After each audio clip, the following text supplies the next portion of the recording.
Okay, so I didn't want to have to make this video, but it looks like I'm going to have to make a video about the fear of the Lord because y'all are retarded. So I was on TikTok today and I saw a video, and technically this guy already pretty much handled the situation, but instantly my own busybody slash teacher slash I don't know what you would call me thing flared up, and I was like, I need to make my own video because I've already had this floating around in my head and I just keep forgetting that it's there. But I'm busy. Making a video? I think I'm gonna start making my videos in the car a lot because your girl can just hit the lock, recording in session. Do you know what I mean? I got windows. I can maybe like that, which I cannot do when people are coming in and out of my rooms. It's ridiculous that I need to do this. I mean, 30 minutes out of a 24-hour day, maybe 16 of those were conscious, and you pick the only 30 minutes and 16 hours that I'm literally recording to come and tell me, ask me, whatever, without fail. I mean, it's happened like at least 6 times. That's too many times. Anyways, so this lady was really about to go off about the fear of the Lord. It being in the Bible. It's like because, Abraham feared God, X, Y, and Z. And so she then drew the conclusion that was, because it was the part about, Isaac being sacrificed. In the moment before that whole thing got reversed and didn't happen at all. It was like because because Abraham feared the Lord. And it really makes me laugh because it's like listening to a child be like, reading some sign about, and you having to explain to the child like adult. It's like, no, that's not, we're not literally, a carpool doesn't mean that there's actually a pool in the car, baby. That's just what we say. And then you get a little bit confused because you're like, well, that is a good point. I don't know why we say that, but I'm just explaining to you a concept that already exists that you don't need to be confused about. And, it's like, no one's brainwashed. You just don't understand regular things. And so I just think that people, I think there's a sliver of people do this intentionally. They're not actually confused. They just want to make it seem more dramatic than it is. But then I also think that my approach is always like, if you point out to people that they are already doing this in some way in life, maybe they will stop being so bowled over when they see God tell you to do something or see something in the Bible. It's like, okay, well, for example, this thing that you already do on a daily basis that you don't have any problem with and you do not question at all. It's exactly like that. But this is the context. This is where the energy goes. Instead of to here, it goes to there. So, for this particular concept, I'm going to use the analogy of my car because, I don't know, it somehow fits it well. So, on some level that I don't even hardly think about anymore, and most people look at this, look at him, because he can't get no attention. That it looks like that's just the shadow of his skin. I don't know, on the glass. There's nothing black coming out of his mouth. Anyways, so I'm gonna keep pressing on. I don't care. So on some level that I don't even think about anymore, I do fear my car. I hardly think about it because I'm not an idiot and I don't need to constantly test the boundaries of my car. I fear it in an appropriate way. And what I mean is, I use my car. I get in my car. I'm in my car right now. I love my car. I've had it for a couple of years. It's a minivan. I love it. It's got cup holders. You understand? It's got a, look at this. DVD, okay? Road trip on lock, okay? Minivan. I would never get underneath my minivan while it's running and no one is sitting in it. Now, some people might. Some people might be totally fine thinking, oh, it's in park. I'll just get behind it and just, I'll leave the door open, let a cat wander in and just hit a lever too hard. I'm not going to do that. I'm going to operate it the way I'm going to make sure I'm the person that's operating it, me or someone that I trust. I'm not going to be flippant about the way that the car operates. And if society ever got to the point where people were going, hey, like a car flip challenge, and they were doing TikToks where they tried to like lift the car while somebody had somebody was hitting the gas as far as they can, as hard as they can, and then you're lifting it up in the back and like trying to like put your hand on the tire and move it.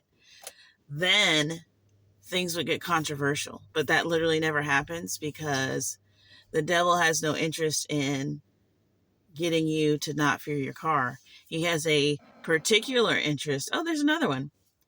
In trying to get you to stop fearing the Lord, because the fear of the Lord is the beginning of wisdom. How is fearing the Lord the beginning of wisdom? It's those moments that are now few and far between when you get to something really, really, that moral compass moment. And, we all laugh at the religious people that are like, don't wear this, and don't do that, and don't touch that, and don't chew this or whatever. And then when they get caught doing it or whatever, and that's a whole big hullabaloo. But, in reality, those are the people that are like, I don't know. I would say like a hall monitor or whatever, but hall monitors are pretty, they're pretty strict in their beliefs. They don't think anybody ought to be doing what they're doing. But it's just like, people on a strict diet, people who are like, stay away from this food and that food, and then they're caught like binging things in the closet. Those people, as annoying as you might find them to be, are relatively harmless. And they're relatively harmless because they're never going to get you hemmed up. In fact, they're great to have around because they remind you of where lines are and what you ought to do, and how if you're way out in the weeds and you're just going, yeah, no, I'm good, I'm fine. Because if you don't have anybody like that around, we need to be tethered to something. And when we're not tethered to something, it goes off into, we start to spiral. If you don't stick to your diet plan, or if you it's not even so much sticking to the plan. It's like you got this thing like, no, I'm okay. I did all right yesterday. Yeah, I'm fine. And next thing you know, you're up 20 pounds. That happens because your natural state is off. Entropy. It is a natural process. It's the third law of thermodynamics. This is happening because Dad told them, hey, go outside. You're not supposed to be inside. Can't, no to electronics, no nothing. And this is what happens. And I'm outside because Dad is inside on the Xbox. He's not following the maxim. But that's only because when he was little, he had to follow the maxim. So now he's making the next generation follow the maxim. So he's inside yelling at the screen loudly, So my only refuge is outside. Well, I gave them the porch. I gave them the porch. I was like, listen, y'all have the porch. I'll just go in the car because I just need, I need the quiet. I need the whatever. They have come back from around the porch to come bother me while I'm making this video. There's one on the windshield that you can't even see. So anyway, so yeah, the fear of the Lord is what keeps us it keeps us wandering entirely, which is, kind of not possible, but it keeps us from wandering out into the abyss, and you suddenly find yourself doing things that you don't need to be doing, and you literally will destroy the world without the fear of the Lord. It's like when your friend tells you, hey, let's go rob this person, and you get all the hinky-hinkies inside. Now, some people want to call that, your conscience. I mean, their conscience is in there, but what is it doing? It's literally, the Bible says that God put that there for you.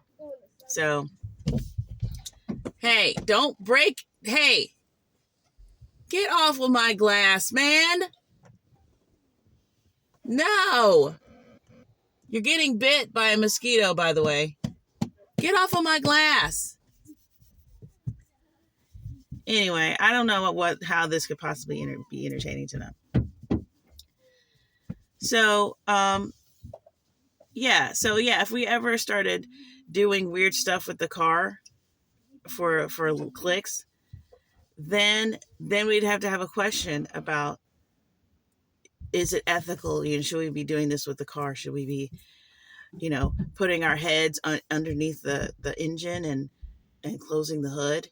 Like, no, we don't do that, because what we don't realize is that, aside from the fact that we have no interest, no intention in doing that at all, that comes from a fear of the car. It's a respect of the car. It is a natural, you don't even realize, like, there's a whole relationship between you and your car, you and the trees and heavy objects and fiberglass and all of these things that you respect, that we don't even question. The only reason why we're questioning the thing about God is because that's the one part, that's the entire thing. That's what this whole thing is about. It's about getting us to go against the nature that God gave us. So it is a constant thing. Just like these children, little demons, constantly trying to get you to upend the things that matter. The things that truly matter. Because the things that don't matter at all, those things aren't touched, and they're fine, and the integrity of it is sound. That's why I always have to make a parallel with that, because it's like, look at this thing that no one is bothering. It's just like that. So, speaking of which, it's like people, the social structure of anything, women in particular, we need to uphold a certain fear of social shame and retaliation by, as soon as somebody puts up something that's problematic, we all know that that's cue for, we might have to teach somebody a lesson out here, that they need to have the fear of the people. Fear of the people. We understand that. And then if you're out here pretending like you don't care, they're going to make you care. They're going to make you feel that fear. If they had to take away your business because they're scared for their lives, you know what I'm saying? The fear of the people, the crowd, the disenfranchised. It's like they want that power. So it's like God has power. God has the ultimate power. And you, as an agent of free will, just out here doing whatever. Well, you can't do whatever. There's some things that you need to not be doing. And there's some things that you need to absolutely be doing. So we can't have you just becoming a cancer. You have to be able to live in a human way. And so that's what that means by the fear of the Lord being the beginning of wisdom. It is the beginning. What we're talking about is just It's like being able to feel pain is the beginning of uh, being a human or something. It's just, I don't know if that's, I wouldn't put that, write that down in stone, but it's pretty good if that became a statement. It's like you being able to know your limits and be able to, you know, I don't know if you've ever seen that documentary of the little girl who couldn't feel pain, but she was a mess. Your tongue's in chunks because you're biting it. You know what I'm saying? You got to be watched at all times. You got third-degree burns all over you. That's what it's like to not have the fear of God. So, but if you try to explain that to somebody and they try to make it all esoteric, like, oh, you want people to feel pain? You want people to feel pain? And, which is just the devil taking advantage of your inability to understand a concept and appealing to your emotion. More Bugs Bunny cartoon nonsense is what I like to call it. Oh, you fear the Lord? Why would he want you to be afraid of him? It's like, that big mountain that you take great precaution to climb to make sure that mountain doesn't kill you just by it's just standing there.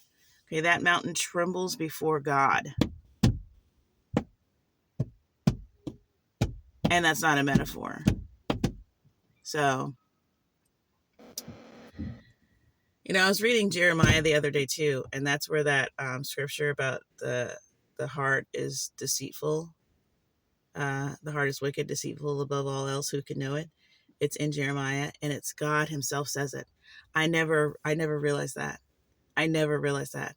God Himself says that. It's it's the prophet Jeremiah writing that down. That's really, really deep to me for some reason. It's already in the Bible, so it's like God said it. But the fact that came out of His musing, that's what He said. I'm like, dude, that is really true then. I mean, that is true. That is God, the person that can see the entire thing, and He's going, that's what He has to say about it. That's not a man writing down something moved by the Spirit to write down an observation that he had. That is God's observation that He had about the whole situation. Like, that's really, really, really deep. I had some other things that I was going to say. I'm literally going to sit here and try to think of what it is because I just had it. I was about to make another one, so I was thinking of some stuff, and this one just like popped up for me. So, okay. Well, I guess I'm just not going to be able to think of it. Maybe it just needs to be its own separate video. I don't know why I feel like I got to cram a bunch of concepts in a video in 30 minutes. It's just the format that I've come up with. So it probably isn't even a winning one, but we'll see. So, I've got a couple short ones too. It's not like whatever, blah, blah, blah. I don't know why I'm involving you in my format conversation. Okay. I'm done for right now. Thank you. Bye.